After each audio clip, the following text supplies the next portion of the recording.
Lord, please don't let me die. Leave my children. Please don't let me die tonight. I have no one and they don't have anybody. The part that broke me was when I went to the doctor and she's like, there's nothing that can be done for these children. And I got a call from the principal at the time, you need to come get him. We can't do this here. And the only alternative was to go in the classroom with him. Now I have two there. So I'm up the stairs, down the stairs because I'm shadowing both of them. I end up had a stroke. Went to the hospital. The doctor said somebody need to keep them because you can't go home. If you go home tomorrow, you're going to die. There was nobody to call. I was calling around. I said to the doctor, can I go home for nighty?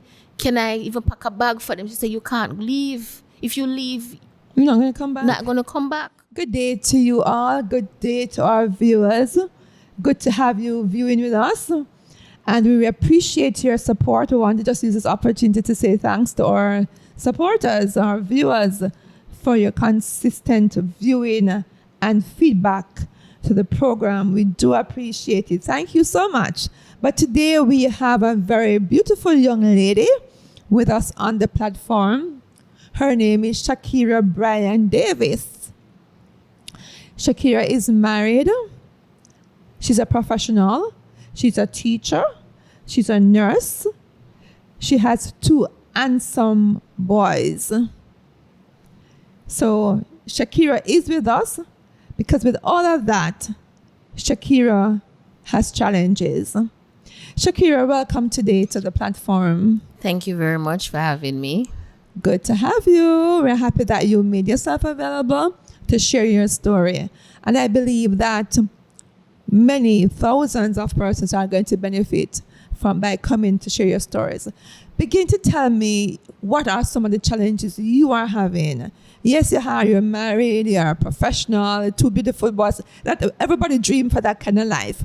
Talk to me. What are some of the challenges you are having today, currently? Okay, currently. Okay, so some of the challenges that I'm currently having is one, the struggles of being included. When you have children with special needs, you're not included. So it's sort of isolation.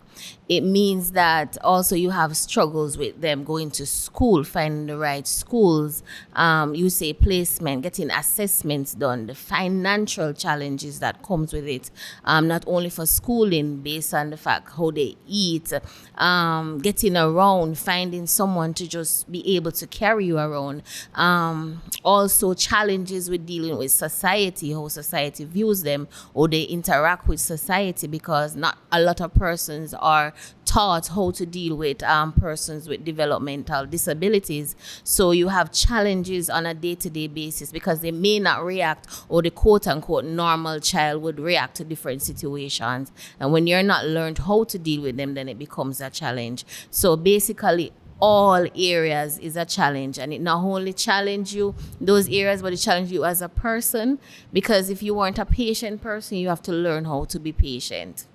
If you were somebody who were mentally strong before having children with special needs, I tell you, it will break you. And even when you're mentally strong, you have to hold on to everything within you to be able to stand without breaking apart. Okay, great. You mentioned special needs. Do you want to be a little more specific? Okay, so my children, they are on the autism spectrum. Both of them, they are moderate on the spectrum, moderate to severe on the spectrum. Okay, we're going to come back a little more and talk about a little more about the how, when you mentioned the spectrum, how on the moderate to severe, how does that work? But tell us a little about you. How did you, when this all started, two children, how did this all started? Yes, of course, we know you had babies, but how, at what point did you find out that your children are autism? Okay, so when my children started to go to basic school, I realized that they weren't behaving like the neurotypical children, the normal children, so to speak. They would scream. That my son would line up things, and it has to be in a particular order. Their eating habits, how they interact with other children. They wanted to be alone, always isolated. My other son started to speak, and then he stopped. So, everybody was saying that, some children are like that. But in myself, I figured that there was something wrong, right? And he would just always be screaming. right? So one day I took it on myself to do an assessment for both of them. And as I went into the place, the lady was like, before the assessment, the lady was like, the two of them have autism. I mean, you didn't get a little cushion, a little thing to say, It was like, I don't even have to assess them yet. They have autism. Wow. And I still maintain my composure. That's one thing with me. In difficult situations, you will find that I'll be calm. I just calm, right? So when we did the assessment, the lady said, oh, they have autism, both of them. I went blank. I didn't have any emotions. I didn't have any feelings.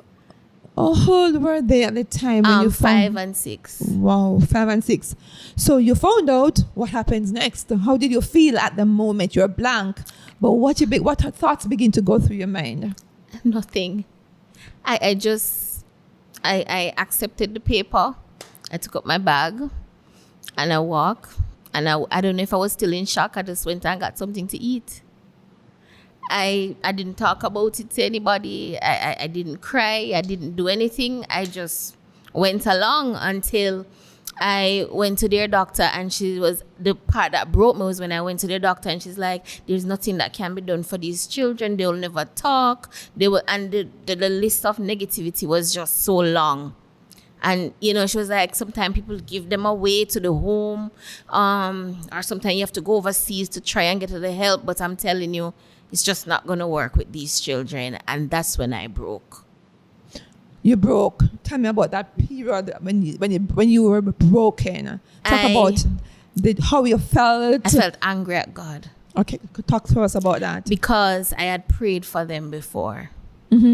I did not grow up with having family members. Okay. Right? And the person that I grew up with, they weren't so kind. So I wanted to know what that feel like to have my own family and to build it how I would want it to be. And then now here I am having 2 little boys of my own, right? And now I am being told that they have special needs. And I started to look at all the things that I would not have. Okay. As a mother, I started to mourn it. And I was like, God, how could you do that to me? Why you did not answer my prayer? I prayed for them. I prayed that I wanted my children to excel in school. I want them to, just excel all around. I want to be able to can feed them, cook. One of my joy was like, I used to collect recipes. And so when I have children, because I love to cook and bake, and then I couldn't do any of those. So I tore them up. Okay. I tore up everything because I felt like a dream. Everything is just lost, right? And I mourned it, and I didn't want to pray. I didn't want to talk to God because I felt I was robbed. So at that point, what was it like for you in terms of, of course, I know that you couldn't pray, you felt you were robbed, but how did you relate at that time to the children? Know that the reality is that they're yours, they're in this space. How do you relate to them? Same way as I've always done, with love, with care. I didn't treat them any different. So even though I was having an inside battle, an inside turmoil, they couldn't see it. Okay. I always, protect them from all of that. Okay. So only thing they can see is the love and mommy showing up. And trying her best to work on the different areas. And so even though I felt defeated, I was still pushing. But during this time, you're angry with God. How do you relate to him? I know you wouldn't have been praying, but what was it for you like in terms of just going through a day? You get up in the morning, you go back to bed in the night. What was it like for you, a typical day? Okay, so a typical day, one, I had lost my sense of self, my sense of identity. Because remember, everything that I thought to be true and held on to and wanted, I'd lost that. So I was just going through emotions. Yes. I didn't want to get the hair comb. Self-care was out the window. Good. You understand? My marriage, I became a different person. So it was not the same. Right. I was just going through, and there were some days I didn't want to get out of bed, but I had to because they needed me. Right. But if it was up to me, I wouldn't get up. Right. I stopped talking to people. I was just shutting down. If you come and talk to me, I'll talk to you, but me I shut down. You're not gonna get me be the one to come talk to you. I'm mostly in the house. If I don't have to go anywhere, I don't want to go. So it's like depression came on. And there are days I felt like if I could just go in a vehicle and it just drive. And anyway, it let me off, it just let me off this. So. Or I could just run away from the situation. But none of those I could have done. So that was me. It was a fight each day. A fight each day.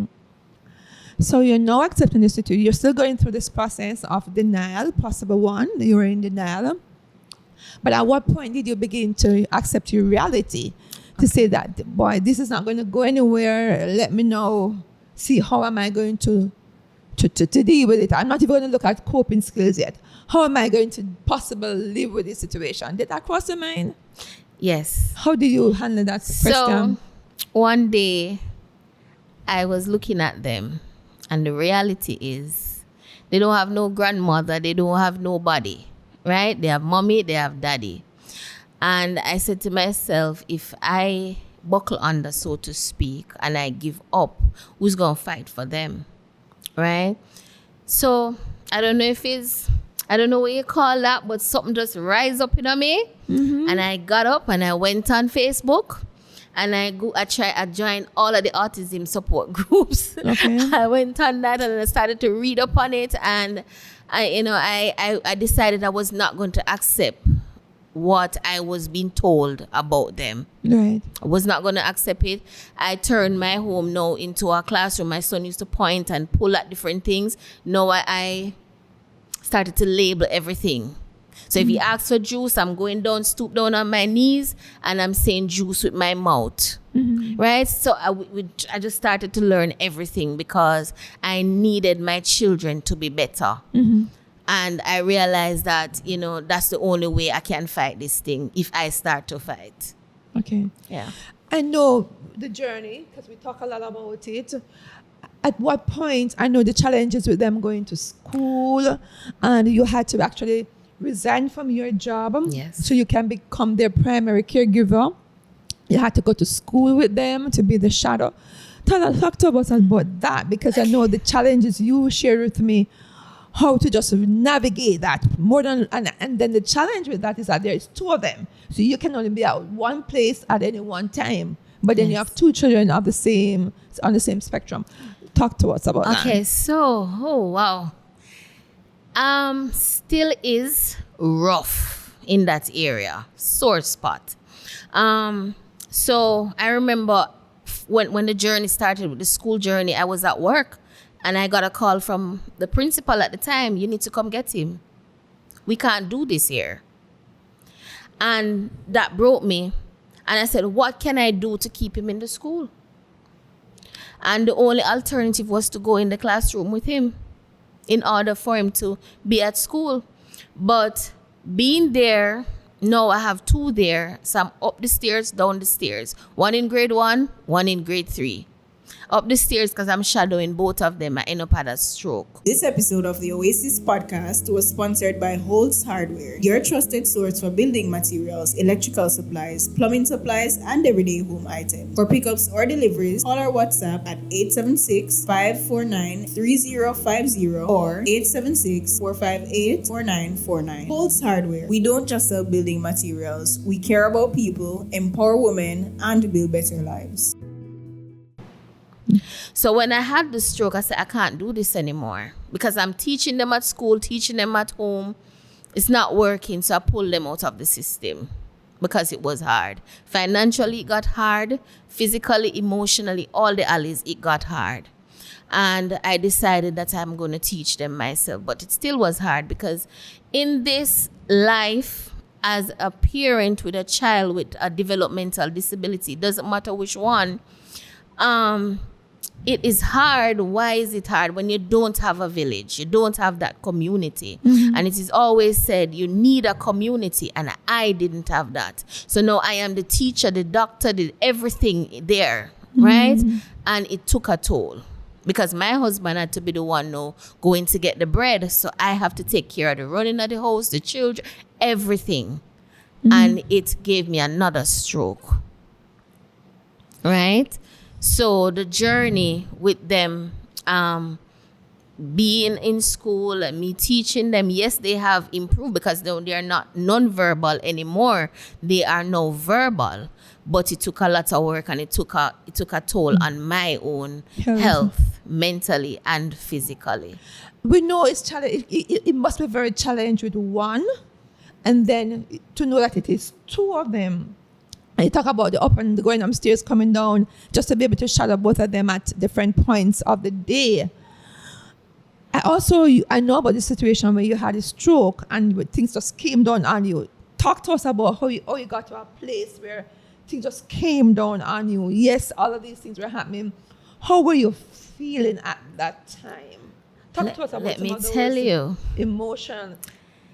And I'm going to be real, as honest as I can be. I had a stroke.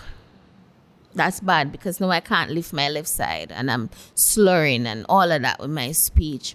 And then I am told, okay, we need to do a CT. I did the CT. And then I'm told you have a tumor from the CT. You have a tumor. Now you need to go to a different doctor because this needs urgent attention. Mm-hmm. Then I am told where it is you may not be able to walk. Right? And all of the things that comes with it. And on top of that, I was told you have another medical condition. And my system was now failing. Remember, I can't walk properly, I can't talk properly, and I still have my boys to deal with. Mm-hmm. And there was no help. Yes, I got person to say, I'm praying for you, but there was no help. I remember when I went to the hospital, the doctor said somebody needs to keep them because you can't go home. If you go home tomorrow, you're going to die. Mm-hmm. You don't have the possibility of a tomorrow because my entire system now became acid. Mm-hmm. My blood was now acid and my system was shutting down. Mm-hmm. And Mrs. Holt, there was nobody to call. I was calling around. I said to the doctor, can I go home for 90? Can I even pack a bag for them? She said, you can't leave. If you leave, you're not going to come back. Not going to come back. And I cried. You're going to come back, but not alive. Not alive. Mm. And I cried there. And I said, but I don't have anybody to keep them. What am I going to do with them? And let me tell you, I call, and it was a stranger who took them. Mm. It was a stranger that took them so that I could be in the hospital. I didn't have nightie. I didn't have toothbrush. I did the same clothes that I went in there with. Is the same clothes I had until I called around and stranger brought nightie from the store for me to put on. And it was a lonely road because I'm wondering. And then the persons who have them call him, what do we do with them? How do we feed them? They don't understand them. Mm-hmm. And I'm there stressing, and the doctor say, whatever is causing it, but you have to. So it's not an easy road. It broke down my body. Yes. You know, so I would say also, just to say this, when you have a person that has a child with any developmental disabilities, you may not understand how to deal with the child, but check in on the person that is dealing with the child. Mm-hmm. Pour into that person so that they'll be able to pour into the child. Because when you're giving, and nobody's pouring in, you're going to break down. Yeah, you're going to become empty after a while. Exactly. If you're not being replenished, you're going to become empty. And I think that's what happened in your case. Exactly. Because of the constant pouring, there was no pouring back. Yes. And you became empty. So yes, you have this challenge. You had to go through the whole matter of even, I can imagine being even in the hospital, how you would have been broken trying to figure out, are they okay? Yes. So while the doctors are trying to say, listen, relax, you have to get better. How did you manage that period between the hospital, being not with them, which that's just generally not the case? How do you deal with that? I'm not going to say I cry, I bawl. I mean, I break down so many times, you know. Mentally, I was out of it a lot because I'm getting the calls same way. I'm still have to be one of the time I had to be putting them to bed over the phone. I'm still doing that. You don't get a break. You don't have somebody to carry a meal to you, you know? So it was really hard. And I remember the time when it was getting bad in the hospital. I nearly died. Everything was failing. Talk to us about that journey, that part of it. And I couldn't talk. I could not talk. And I was on the ward and persons around me was already dying. Person around me was dying. And the fear came upon me too, because no, I can't talk to tell the doctor what's happening. I can't call anybody, no. And I had to cling to God in my mind. And all I could say in my mind, Lord, please don't let me die, leave my children. Because God, you see that there is no one. You see, when I came here, I had to beg for somebody to keep them. Lord, let me live to see them past the worst, to stand on their own. Please don't let me die tonight. I have no one and they don't have anybody. And their phone, their face was on my phone screen. It's still there. And I was looking at them, but I could not say anything. All in my mind, I am saying, God, please. While the doctors, them around me, and everybody patting me and doing all kind of something. But in my mind. Your spirit, man. But what God had raised up somebody to be praying for me at 3 o'clock in the morning. And declaring, and when I came out, that's when I found that out. Declaring life. And when I checked my phone, it was also on my voice note. She was praying that I should not die. And though my system was shutting down, after a while, the warmth started to come back and I started to feel a little movement. I could feel myself because I couldn't feel myself. I don't know if it makes sense. I could not feel myself. And the voices that sounded so distant, it felt it sound near. Coming closer and closer. And then I only hear when they said, the person beside her is dead. Oh my. What's happening here? That's what the doctor said. The person beside her is dead and I'm coming back to life. And even when I was coming, the doctor said, you scared me. Wow, that's the power of God, eh? So I am sitting here because of God and an answered prayer. So that's why so for that, I said, Lord, you brought me back for them. Yes. And I'm going to do what is needed to steward them. I'm going to do it. Even if that's the only thing I get to do, I'm going to do it. Shakira, I'm here listening and I'm saying, when you think I look at the power of God and how he transformed and what in the natural it looks like this is the end, but God says, no, I'm not yet done. I have much more to come. It has not been easy for you. No. The last conversation we had, you shared how there was another breaking point for you. You were at church. Yes. I want you to talk to us about that experience. Okay, so I had an experience where I was at church. My son was acting up because I don't get to go to church as I'd want to. And that day, both of them just started to act up in the service. And I was already mentally stressed and physically stressed, and they were acting up. And I was sitting there, the tears were just coming down. And I took up my bag and I leave. Just walked out. And when I came home, I just curled up to my bed and I cried. But then I was saying, Lord, nobody called me.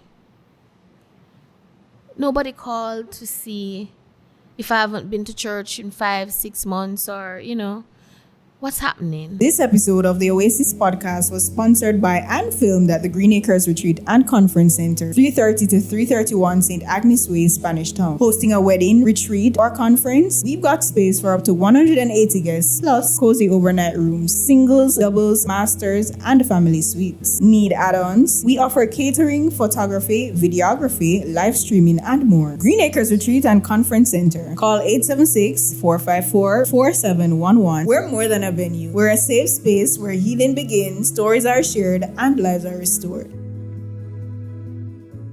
Because I had a breaking point. And when I leave at that point, I felt like I would just walk out in another car for it all to just stop.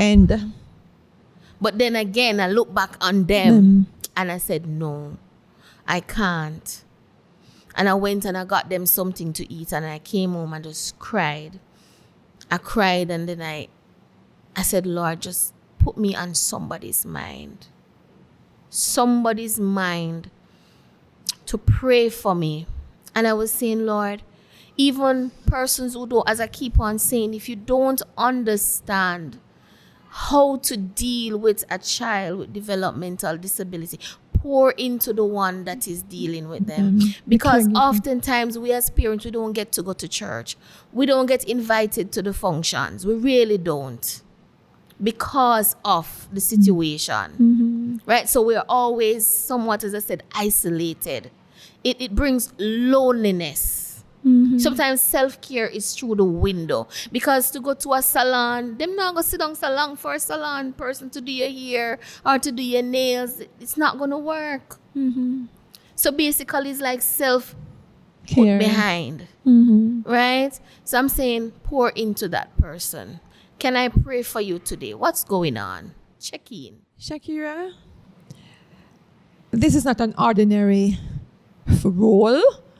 It's not an easy role. What keeps you going? I know the children keeps you going. The children keep you going. But what is that keeps you? What sustains you? You have been through so many things. You have had a stroke. You have had a lot of tears. I'm sure you can't, from my conversation with you, many times you can't even get a breathing space at home. They're constantly trying to get your attention. You can't get to go to functions. You can't get to go to church. You can't be involved. Even the things of the Lord which you want to be a part of and love to be a part of. What are the things that keep you going? Just one thing, my faith. Okay, talk to us about that. One thing, my relationship with God. I know that I can always go to Him. He's my daddy. I can always curl up. I say, come daddy, let's talk. This is what I'm feeling. And He's always there. He's always the person that I can count on. He's always consistent in my life. Because I have seen Him show up in ways that nobody else could have showed up in my life. You remember I tell you, I was in the hospital and I said, everybody getting visitation. And I'm there, I said, Lord, I said, Daddy, it don't feel good. See, everybody getting visit and I don't get no visit. Nobody don't come carry some clothes or something. And I was just praying. And after done praying, somebody said, I was at work and I felt led. I come. And she carried soup, she carried clothes, she carried all of that. Because Daddy here and Daddy answered prayer. And He wanted me to know that I am not alone. Even though I don't see a lot of persons flooding me, I'm not alone. I remember the nurses on the ward. They took good care of me. Them come, them check in, them talk to me, the doctors. Even though I was at the Spanish Town Hospital, I felt like I was in one of those private hospitals. I was taken care of. God sent help, external help, right? Those persons to really check in and see how I was doing, right? So I can never ever turn, even though I was angry at God, but I can't turn my back on Him like that or my faith, because that's what keeps me. All right, so for many of us, our persons watching, might be saying, okay, I hear you talk about these children. What exactly their behavior is like? Because probably should just overemphasize or over-exaggerate. It's not so bad after all. talk to us about like a day of their behavioral pattern. Okay. So And speak to us individually about each of them. okay. So my lovely Samuel, my little prophet. Samuel, he is the sweetest little boy. He's a hugger, a kisser, but then he also displays behavioral problems. So he will kick you, he will throw things at you, he will bite you, he will cuss you off. You understand? Tell you anything that comes to his mind, he will tell it to you. He will try to spit at you. So serious behavioral issues. I've had to pay for people's car. Even though I don't have one, I had to pay for that. I had to buy back teacher phone because he would just take it and Smash it. And smash it, especially if the teacher presents it in front of his face and he's not in that mood at that time. I've had to pay for a lot of things. And that hurt. And that's one of the reasons why I pull him from school too, because it was always a trigger, because for him, school is a prison. So when I send him, why am I sending him to prison? So when he goes to school and if he has to be in the classroom, he will run out of the classroom. And if you try to hold him back, then the behavior starts. Why do you think he thinks it's a prison? Okay, it's because, school is structured. Okay. And, after one subject here, then another one, while he wants to go outside and pick up sticks. He doesn't want to be bombarded with the structure of it and just have to be sitting around a desk. And then it's overstimulation for him because the noise of the other children. So sometimes you'll find him putting the bag over his head, covering his head just to get away. Sometimes he doesn't want anybody to talk to him, and then the other children want to talk. And then it was just too much. Right? And also for my son, math is a trigger. So the other son... Samuel, math is a trigger. Okay. So basically that is what, for Samuel, loud noise, all of that. You will see him covering his ears. So those are the challenges with Samuel. Also, eating is a challenge. So Samuel, if you're eating like you're eating your food in here, you can't go near him. You can't touch anything for him. As long as you're eating. It's like food is somewhat repulsive to him. Right? So he's not coming in your space. You don't come in. If you come in his space, then you and him go have it out because he doesn't want to be anywhere near your food. So that is for Samuel. Right? Caleb, now, my musician, my brilliant, little boy, sweet boy. Caleb is a screamer. So when Caleb is screaming, it seems like going to burst your eardrums. Right? Caleb has not fully come into full understanding of things. So with Caleb, sometimes he also have echolalia, where he tends to repeat everything that you're saying. Sometimes he likes things in particular order. If it's not, then I'm going to start screaming, I'm going to start acting up. He does not display violent behaviors or be having behavioral challenges, but he has a lot of sensory issues. Right? So, which sometimes is very, very hard. I mean, with the clothes, you have to be careful of the clothes that he wears. If him coming near a little water on the floor and it may touch his shoes, then it's screaming. So you imagine me on the road and rain falling. The shoes can't be, the shoes has to be a particular way. The food again. So, I mean, sometimes it's hard to explain things for him to understand. So he will just keep on asking you because he doesn't understand as yet. He doesn't process. So it is hard. So imagine you're trying to correct a child and him not have a clue what you're talking about. And for Caleb, he loves to touch things. So one of the challenges going on the bus, because when you go on the bus, he may like your hair, he may like your clothes, and him touching, and then I've had people tell him couple bad word. You understand? And it's a challenge. I mean, if you imagine me and the bus of here holding hands, so while me I try to use the other one and feel kind of control the one here. You get what I'm saying? So it is challenging. Both of them have different challenges. And the thing is, they're not willing to stay with anybody. They have to know the person, but not for long. Okay. So basically, you have to be with them all the time. Yes. How, for example, we're actually going to be open. School is going to be opening soon. What's the plan for them?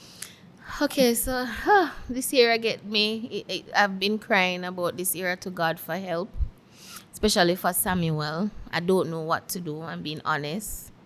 I'm at a crossroads where Samuel is concerned, because imagine the pain in your heart to know that school going to be out and your child is not going to be in school. How old is he? He is going to be 11. Okay. Should be thinking about doing PEP because should be going into grade 6, but so I don't know what to do as yet for Samuel. Why? Because everything. So I tried to connect with a homeschooling division. They have a place in Portmore. Some of the things, they're expensive. And remember, it's ×2 for them, right? Caleb will be going to school, but with a shadow. I don't know that will work out, but he will be going to school with a shadow. How old is Caleb? Caleb is 9. Okay. So, Caleb, Samuel. Beautiful names, beautiful boys. I know them. I've seen them. And if you see them, viewers, you would never believe that these children are anywhere on the spectrum. They're so beautiful, handsome, I should say, because they're boys. They're really, really nice. A morning, what is it like for you at morning? You get up, it's breakfast time. Because no, I don't want my food here. I don't want my food over there. I don't want this. I don't want that. Your food stay over there. My food. How do you manage? This is breakfast time. Okay, so breakfast is a struggle because I tell you how they eat. Caleb, if it's up to Caleb want bun and cheese every morning. You know, bun and cheese and water, if it's up to him. And then when you say no bun and cheese, it's creaming, it's meltdown, it's a showdown. You hear that? Samuel is kind of easygoing. He will just have his Lasco. From you give him warm Lasco and he will have a snack. So breakfast is not so challenging sometimes. And I said, normally I prepare 3 different meals. My different, theirs different. You know, you have to cook more than one. So. Right. Okay, the night, it's bedtime. Talk to us, what does that look like for you, Shakira, getting them ready for bed and for you to get some rest for the next day, God's willing? One word, torture. Sometimes torture. I'm being honest. Sometimes I feel like I'm gonna run out of the house. Just leave them alone in there, because sometimes I'm really tired and I want a little alone time. I want to even can just watch a movie, something, you know, because I have them all day, you know. But sometimes I don't get that, and when they want to sleep, sometimes I have to go lay down with them, and it take them a while sometimes, and all the time, but sometimes it take them a while. So that's the time someone wants to ask all the questions. Right? And him have this team, him say, come in my office. And he wants to ask and talk all of this. So it's hard. It's hard. It's hard. Where are you now, Shakira? We started out by talking about your career, your mom, your wife. You have 2 beautiful, handsome young boys. Where are you now mentally? I mean, persons are viewing and they're saying, okay, I hear the story, but she looking so beautiful on the platform. She don't have no problems, man. Where you know is emotionally and spiritually? Okay, so emotionally, I'm trying not to drown. Put it that way. I am trying not to drown because there's so many things happening, and I am trying to just hold my head above the water. You know, I am fighting with everything in me. I am fighting. I'm fighting. That's where I am at now. Spiritually, talk to me. Spiritually, I think I am in a good place because, as I said, I have to depend on God. If I did not have God, me would have mad. Putting it that way, me would have mad or me would have dead. That's just it. That's the plain truth. So I have to make sure that every day I check in with Him. and I have that conversation because he's the one that is keeping That is me. keeping you. Yeah.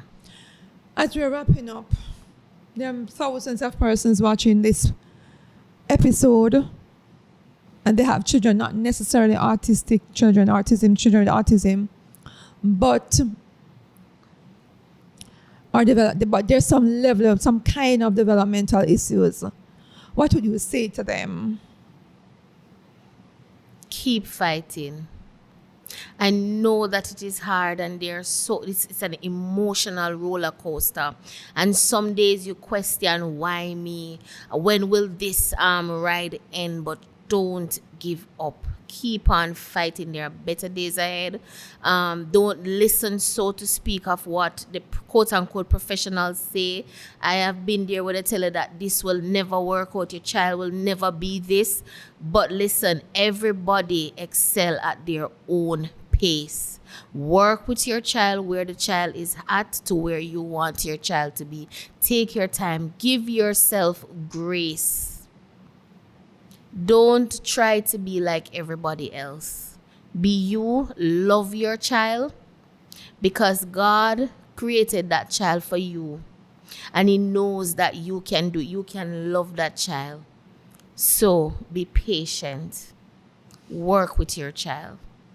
And seek help.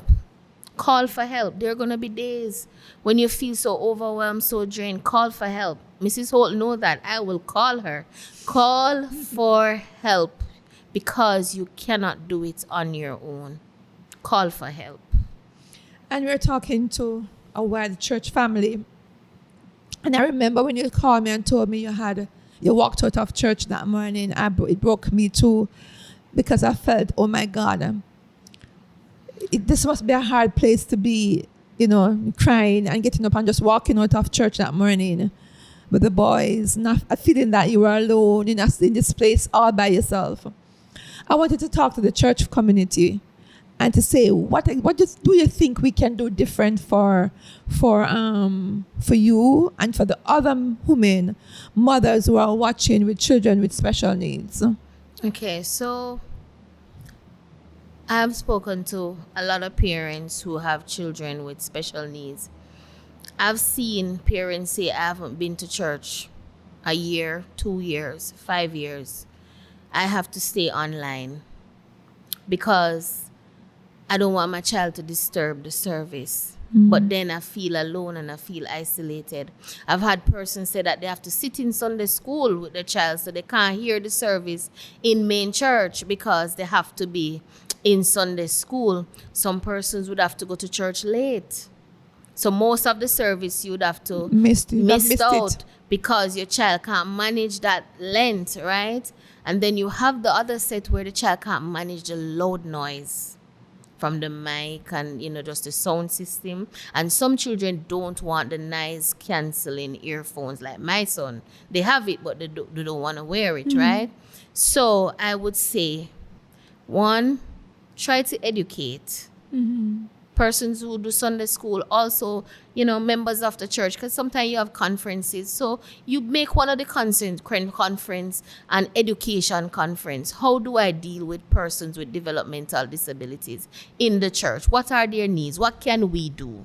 Right? Not only that, pour into the persons who are taking care of persons with developmental disabilities. They need it.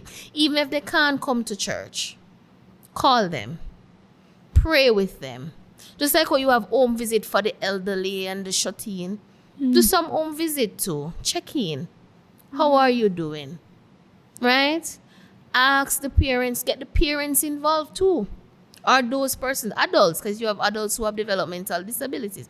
Ask, what can we do? Don't you have the resource there? Ask them, and if you ask them, they will tell you what they need and what you can do, because I think that more education is needed. These persons, they are not aliens. We like to say they are demon possessed and they need deliverance. But until, for example, let me put it this way, until they get that deliverance that you're saying that they need, work with them.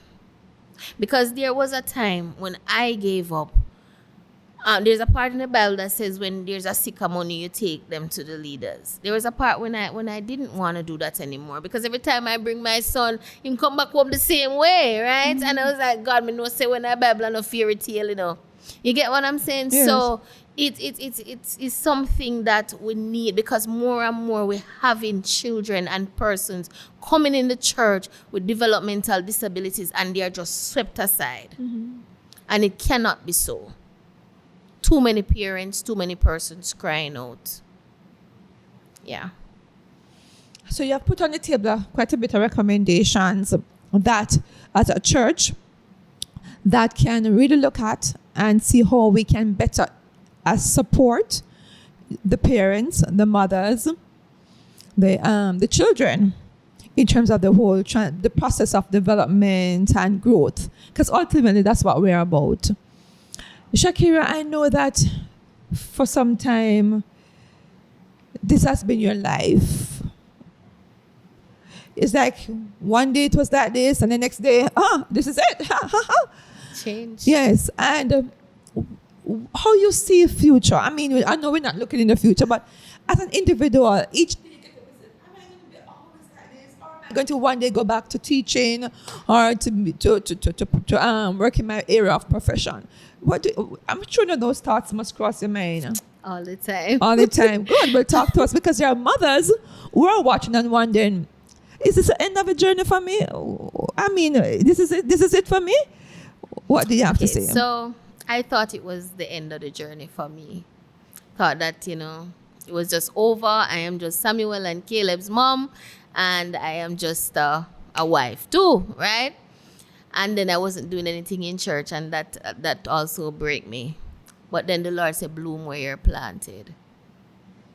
And I took that on personally. Mm-hmm. And because right now in my situation, because I have the boys, so I started tutoring children with developmental disabilities, mm-hmm. And I started to just pour into them. And we have seen excellent results from doing that. Also, I talk to mothers, different persons from time to time. And I just keep on pushing in that area. I'll be doing a course also to teach children with developmental disabilities. Congratulations. So I am pushing forward in that area. Okay, good. Very good. I want to thank you so much, Shakira, for making the time to come and talk to us to share your story, how it began, the challenges, and generally what's happening, how the journey has been for you. I'm going to give you an opportunity now to look into that camera and to talk to the persons who are watching as you see fit. Okay. So I just want to say to anybody that is watching right now, as I would say to my children, keep swimming. Even when the tides get rough, keep swimming. Don't give up. Because one thing that keeps me is the scripture in Jeremiah 29:11 that says, for he has a plan for all of us, right? He knows the plan that he has for you. And that plan must come to pass. It doesn't matter what is happening. He has a plan. Mm-hmm. And that plan must be perfected in your life. So don't give up. The battle may be hot, but it is only bringing you into divine purpose and into divine destiny. When I started out this, I did not know that it was bringing me into a space where I could help children with developmental disabilities, right? Children where other people may have looked down on. No, I have a child that he was not talking. He wasn't able to do anything. This child is now reading. This child is now spelling. His parents, they are proud of him. If I did not go down this road, then guess what? I wouldn't have any time for that child. I wouldn't understand what that parent was feeling. So everything that you're going through, the Bible says, in everything we must give God thanks, because it is all working together for your good. So don't give up. You're going to see the plan unfold. Trust the process. Trust the process.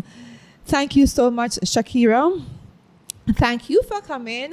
Thank you for coming and for being so open about your story and just talking about your experience. I want to say thanks again. And I'm sure, as we were discussing before, there are some other things that we just need to begin to do to bring awareness and galvanize support for this community, for the children and for the mothers. So thank you so much for just opening us this opportunity for us to begin to talk some more about it and to see how we can begin to support more. Thank you again. Thank you so much. Thank you very much for having me.